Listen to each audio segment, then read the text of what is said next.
আজকে আমাদের গন্তব্য ছিল পাটগ্রাম উপজেলার বাঁশকাটা মেলা। তো সেই উদ্দেশ্যে আমরা রওনা হচ্ছিলাম। এই যে দেখতে পাচ্ছেন রাস্তা, মেইন রোড হয়ে আমরা চলে যাচ্ছি কাপির বাজার সরকারের হাটের ওইদিকে, মানে কাপির বাজার পার হয়ে কী বলে এটাকে, ঘোষপাড়াতে।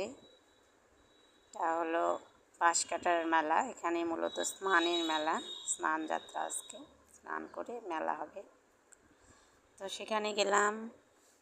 এই যে দেখতে পাচ্ছেন অলরেডি আমরা চলে এসেছি।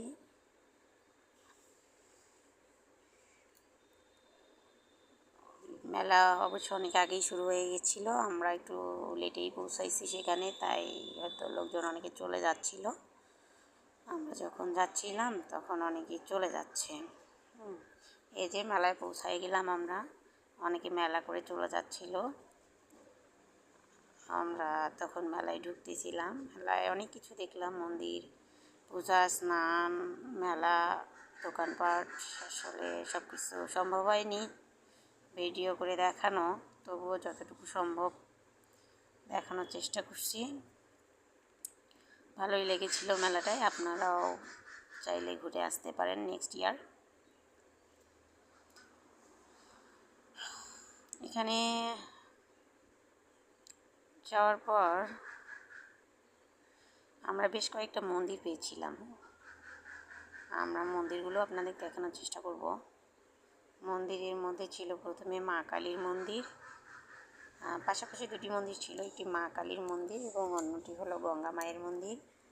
ও পাশেই নদীতে স্নান, নদীটা অবশ্য দেখানো হয়নি।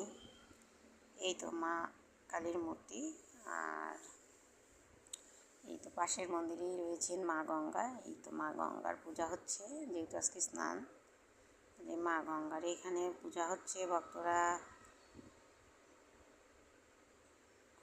আসছে, ঘুরে যাচ্ছে। আর তার কিছু দূর সামনেই রয়েছে যে রাধা গোবিন্দের মন্দিরটি। রাধা গোবিন্দের মন্দির এখানে অনেক সুন্দর একটা মন্দির, খুবই পরিতৃপ্তি পেয়েছিলাম। খুব শান্ত স্নিগ্ধ পরিবেশ। আমরা পাশের মন্দিরেও গিয়েছিলাম, পাশে ছিল একটি দুর্গা মন্দির।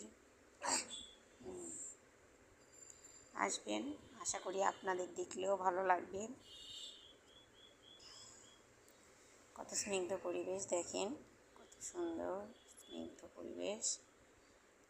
আমার তো অসম্ভব ভালো লেগেছে। আপনাদের কেমন লেগেছে দর্শক জানাবেন। ধন্যবাদ সবাইকে। ভালো থাকবেন।